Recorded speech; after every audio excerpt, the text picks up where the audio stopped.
Hello everyone, in this video we will start 13th chapter of class 8 direct and inverse proportion. Before start exercise 13.1 we have to know about the direct proportion. So what is a direct proportion? Two quantities x and y are said to be in direct proportion if they increases or decreases together in such a manner that the ratio of their corresponding values remain constant. That is, if x upon y is equal to k, where k is a constant, then x and y are said to vary directly. In this case, if y1 and y2 are the values of y corresponding to the value of x1 and x2, then we can write x1 upon y1 is equal to x2 upon y2. Now we will start exercise 13.1 from question number first. First question is, following are the car parking charges near a railway station up to, and all the charges are given in the table. We have to check whether the parking charges are in the direct proportion to the parking time or not.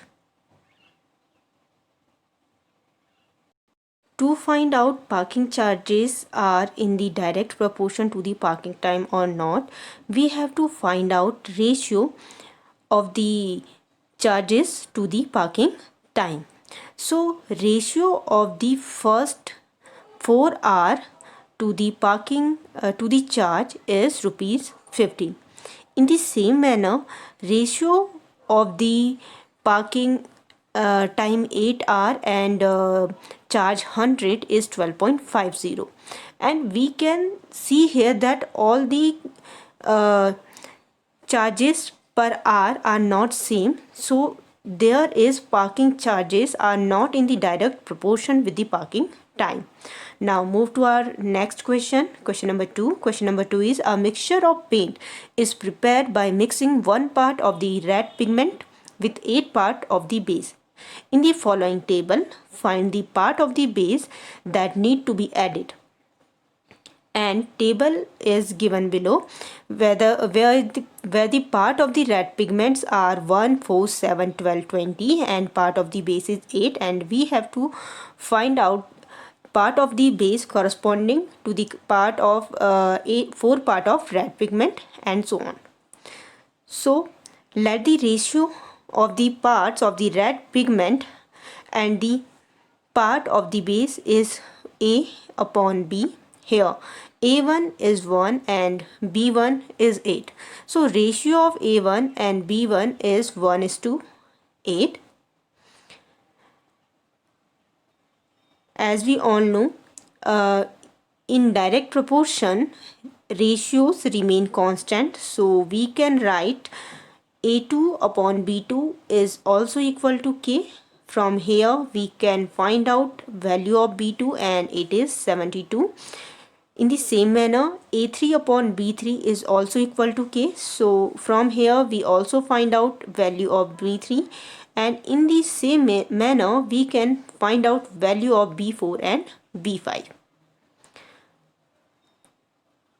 Move to the next part. In question number 2 above, if 1 part of the red pigment requires 75 liter of the base, how much red pigment should be mixed with 1800 milliliter of the base?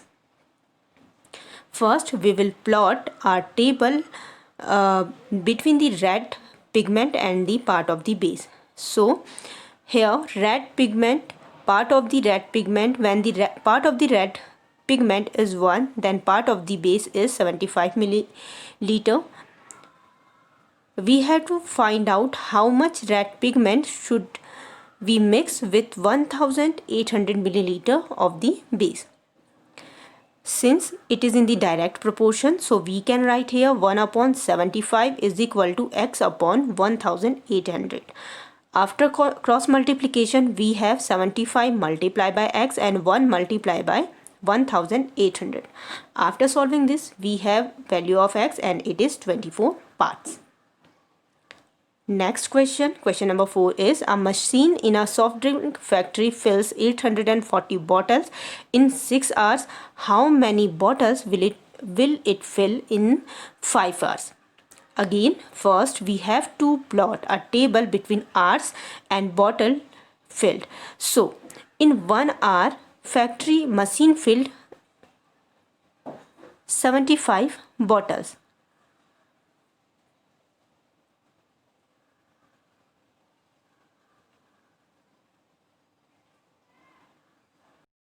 So, machine filled 840 bottles in 6 hours, and we have to find out how many bottles will it fill in X hours. Suppose we assume that it fill X bottles in 5 hours. Now the hours and the bottles are in the direct proportion, so we can write here 6 upon 840 is equal to 5 upon X. After solving this, we have value of X and it is 700 bottles.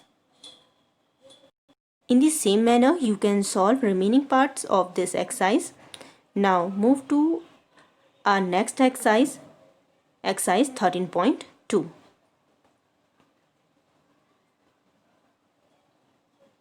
Before we start exercise 13.2, we have to know about inverse proportion.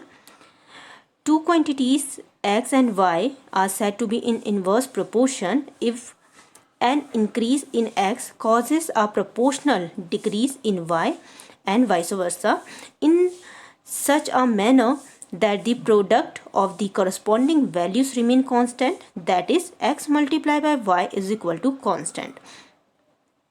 So we can write here x1 upon x2 is equal to y1 upon y2. First question of the second exercise is, which of the following are in the inverse proportion? And first part is the number of worker on a job and the time complete the job. So the number of worker and the time to complete the job is in inverse proportion because less worker will take more time to complete a work. Our next part is the time taken for a journey and the distance traveled in a uniform speed.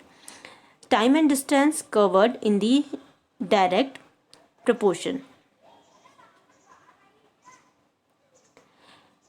Area of cultivated land and crop harvested, so it is also in the direct proportion because more area of cultivated land will yield more crops.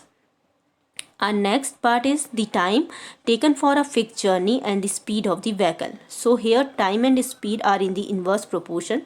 If the time is less, speed is more. And last part of the first question is the proportion of a country and the area of the land per person. So it is also in the inverse proportion. If the population of a country increases, the area of land per person decreases. Move to the next question. Next question is, in a television game show, the prize money is rupees 1 lakh is to be divided equally amongst the winners. Complete the following table and find whether the prize money given to an individual winner is directly or inversely proportional to the number of winners. So here number of winner and the prize money are in the inverse proportion because winners are increases, prize money is decreasing. When the number of winners are 4, then each winner will get 1 lakh divided by 4. So it is 25,000 rupees. When the number of winners are 5, then each winner will get 1 lakh divided by 5 and that is 20,000 rupees. When the number of winners are 8, then each winner will get 10,000 divided by 1 lakh divided by 8 and it is 12,500 rupees. And in the same manner you can find out the prize money for the remaining parts. Now move to our next question, question number 3. Rahman is making a wheel using spokes. He wants to fix equal spokes in such a way that the angle between any pair of the consecutive spokes are equal. Help him by completing the following table. And first part of this question is the number of spokes and the angles formed between the pair consecutive spokes are in inverse proportion. Calculate the angle between the pair of consecutive spokes on a wheel with 15 spokes. How many spokes would be needed if the angle between a pair of consecutive spokes is 40 degree. So here the number of spokes are increasing and the angle between a pair of consecutive spokes is decreasing. So in this manner, it is a inverse proportion and angle at the center of the circle is 360 degree. So when there are 8 spokes, then angle of the between a pair of the consecutive spokes are 360 divided by 8 and answer is 45 degree. When there are 10 spokes, then angle between a pair of consecutive spokes is 360 divided by 10 and it is 36 degree. When the number of spokes are 12, then angle between a pair of consecutive spokes is 30 degree. So answer of the first part is yes, the number of spokes and the angle formed between a pair of the consecutive spokes are in inverse proportion. When number of the spokes is 15, then the angle between the consecutive spokes is 360 divided by 15. So our answer is 24 degree. The number of spokes would be needed for 40 degree angle is 9. Our next question is, if a box of sweets is divided among 24 children, they will get 5 sweets each. How many would each get if the number of the children is reduced by 4?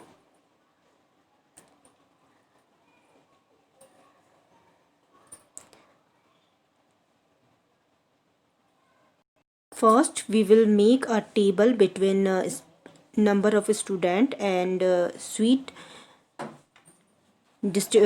get by each student and number of children in the school. So when children are 24, each one get 5 sweets. If the number of children are reduced by 4, then how many sweets each one get? So first we will assume that if the number of children reduced by 4, each children will get x sweets. Now sweets and children are in the inverse proportion, so we can write here x1 multiplied by y1 is equal to x2 multiplied by y2.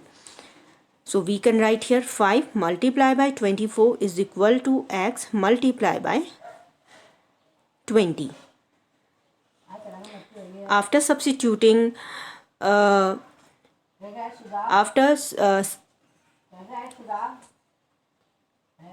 solving this equation, we have 6 sweets that each child will get. In this manner, you can solve remaining question of this exercise.